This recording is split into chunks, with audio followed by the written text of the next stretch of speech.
Many years ago, I used to post on a news group that I don't even know whether it's still there or not. But it was about near-death experiences. And there's a person that came on this news group.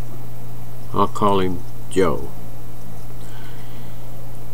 And he posted, he said, I would like to talk to somebody about death.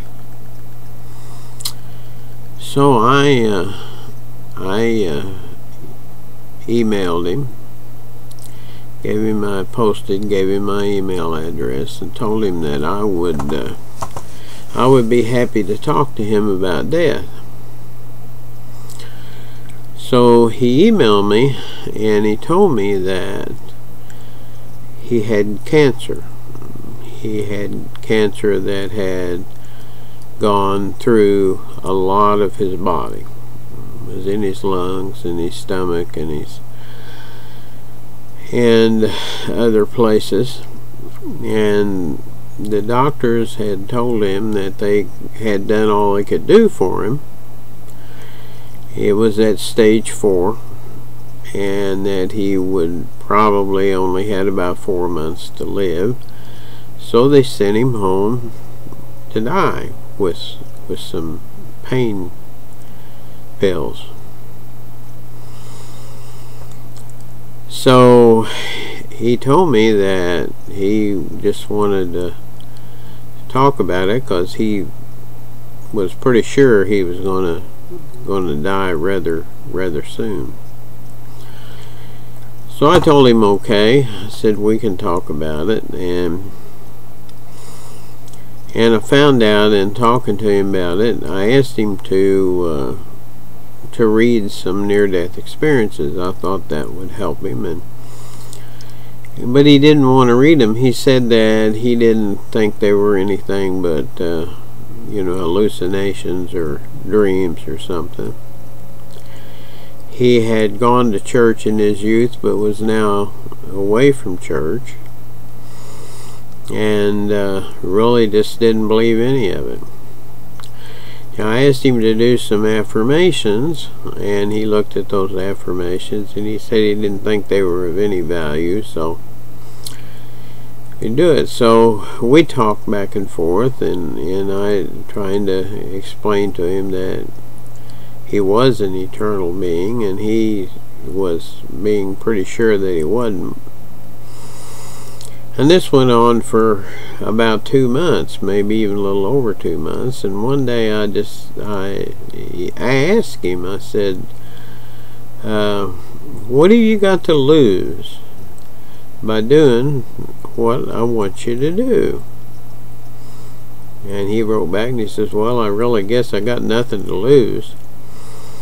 So I got him to read a near-death experience for the first time, a pretty good one from front to back, and it kind of piqued his curiosity. So he read a few more, and he kept reading them, and we started asking some really good questions then about death and dying, and he had read quite a few, kept reading them. And he'd even started doing the affirmations. I like people to do affirmation because it builds their self-confidence. And they need self-confidence whether in this world or the next. It doesn't matter.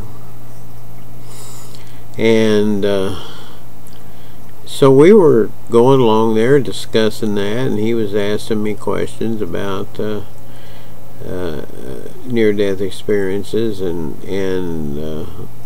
how I thought they came about and all this stuff. And I told him I'd had one myself, and I knew they were real, and there's been some research done on them, and the researchers have found out they're real too. So I showed him some of the research, and he began to really get into it. So we were going along in there, emailing back and forth almost every single day. And one day he emailed me and he said, my doctor called, and he said he was really surprised to find me still alive. He said it's been 6 months since I got out of the hospital. And I said, yeah. And he said that the doctor wants me to come in and run some tests again and see what's going on. So we talked about that a little bit, and he went in and he took the test, and then he wrote me and he said, the tests, they're showing that the tumors that I have not grown any. Hasn't grown any at all since the last time they measured them. And he said the doctor wants to operate on me and take out some of the bigger tumors, the one in my lungs and the one in my stomach. He thinks that'll make me feel more comfortable, and he said I'm a little bit worried about that. I'm a little bit scared. So we talked about it, and I told him that that he needed to make his own decision, and I couldn't make him for it, but whatever it was, you know, if whether he lived or whether he died, it was still a win-win situation. So he decided to have the surgery. So he went in and took the surgery, and I didn't hear from him for about 3 weeks. I was beginning to get a little worried about him. I thought maybe something bad had happened, but in about 3 weeks he wrote me back and he said, boy, that surgery was the easiest thing I've ever gone through. He said, I just went in there not worrying about it, not afraid of it, took the surgery and come out. And he said, I'm back home now, and said I'm feeling really good. So we continued to talk about the things that we had been talking about, and he was getting to the point where he was no longer had any fear of death at all, and he did believe that he was a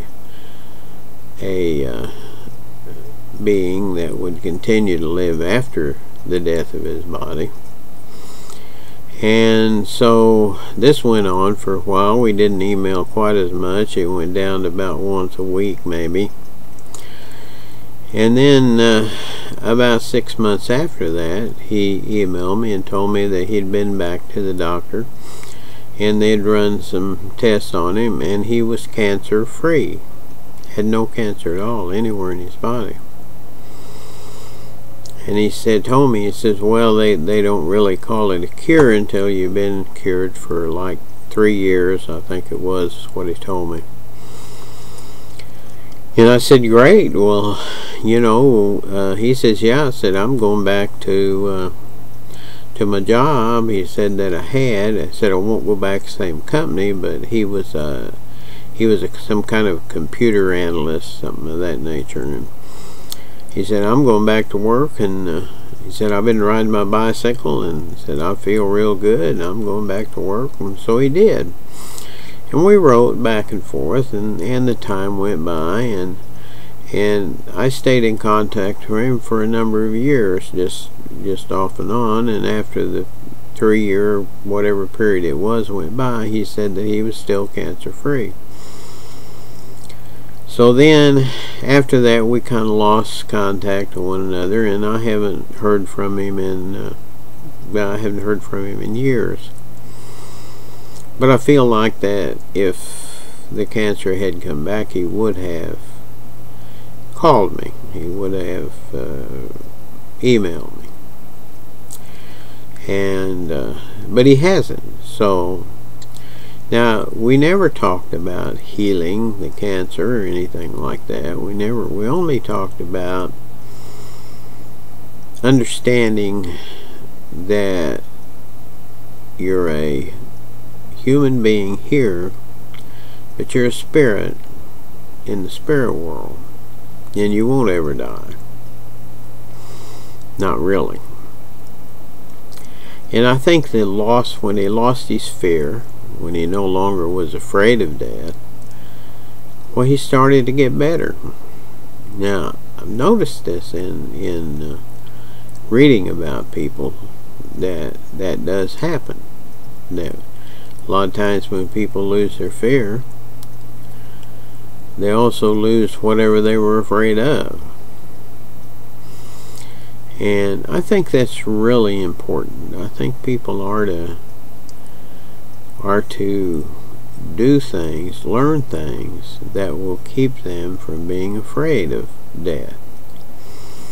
And we don't do much of that here in this country. In fact, we're a little reluctant to talk about death. But I just wanted to pass this story on to you to tell you that I think it would help. I know that in suicides, they used to have suicide people who were suicidal read near-death experiences, and if they got interested in them, then there was a good chance that they would never try to commit suicide again. I think it's the not knowing about what's going to happen in the future that scares people the most. So I think that it'd be wonderful if we really started learning about near-death experiences and about spiritual things. And I think that's about all I have to talk about today. And thank you for listening.